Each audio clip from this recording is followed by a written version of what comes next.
Transpiration is the loss of water from a plant in the form of water vapor. Water is absorbed by roots from the soil and transported as a liquid to the leaves via xylem. In the leaves, small pores called stomata allow water to escape as a vapor. In actively growing plants, water is continuously evaporating from the surface of leaf cells exposed to air. This water is replaced by additional absorption of water from the soil. Liquid water extends through the plant from the soil water to the leaf cell surfaces, where it is converted from a liquid into a gas through the process of evaporation. The cohesive properties of water allow the column of water to be pulled up through the plant as water molecules are evaporating at the leaf surface. Plants transpire for several reasons. One of the reasons is evaporative cooling. As water evaporates from a liquid to a gas, energy is released. This exothermic process uses energy to break the strong hydrogen bonds between liquid water molecules. The energy used to do so is taken from the leaf and given to the water molecules that have converted to highly energetic gas molecules. These gas molecules and their associated energy are released into the atmosphere, cooling the plant. Another reason for carbon dioxide entry. Open stomata during transpiration allow water vapor to leave the leaf, but also allow carbon dioxide to enter, thus allowing photosynthesis to occur. Another reason for transpiration is to access nutrients from the soil. The water that enters the root contains dissolved sugars and other nutrients vital to plant growth. Without the proper balance of water, the plant not only is malnourished, but is also physically weak. One other reason for transpiration is water uptake. Water is taken up by plants' roots. It is important for driving biochemical processes, but also it creates turgor so that the plant can stand without bones. Transpiration rates are based off of how fast water can move from the soil the plant grows in out of the stomata. The driving force for transpiration is the difference in water potential between the soil and atmosphere surrounding the plant. A gradient is formed, which pushes water towards areas with less water. Three resistances which can affect the rate of transpiration are cuticle resistance, stomata resistance, and boundary layer resistance. These will be further explained later in the video. To take the water from root to leaves, water must diffuse into the roots to reach the xylem. The conduit, which is located at the interior of the root, then carries this water up the stem to the leaves.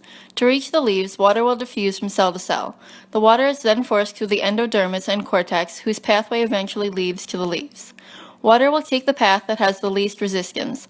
The apoplastic path, the transmembrane path, and the symplastic path are three paths that water may take. The apoplastic path stays only between cells and the cell walls. The transmembrane path moves water from cell to cell across membranes. The symplastic path uses the plasmodesmata to move water to adjacent cells.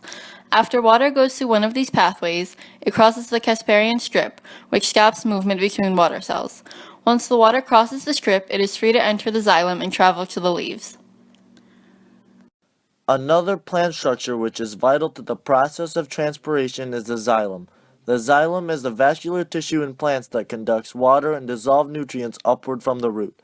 Cells which make up the xylem, called tracheids or vessels, contain no membrane. Therefore, they are considered dead. However, their cell walls contain cellulose and lignin, which makes them rigid enough to form a pathway. These pathways must be fully functional in order for transpiration to occur and the plant to remain healthy. One way in which the xylem pathway can be disturbed is through cavitation.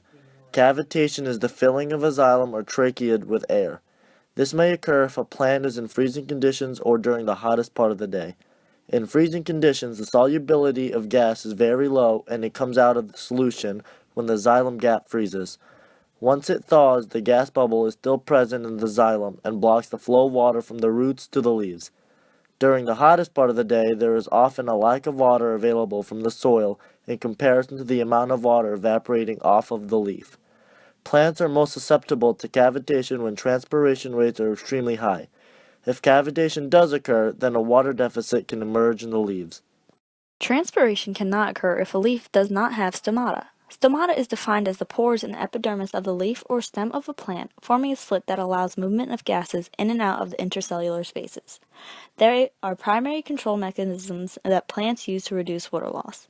Stomata allows carbon dioxide to enter the plant, which allows photosynthesis to occur, and they will also allow the exit of water as it evaporates. In terms of a general household plant, stomata open and close depending on their environment. They are able to do so by guard cells, a pair of curved cells that surround a stoma that become larger or smaller according to the pressure within the cells. For example, when water exits the stoma, the hydrostatic pressure increases, which pushes the guard cells open. Stomata close when hydrostatic pressure is low. Factors affecting rates of transpiration include plant parameters and environmental conditions. Plant parameters are what contributes to the regulation of a plant's rate of transpiration through the resistance to water movement out of the plant. It includes the stomata, boundary layer, and the cuticle.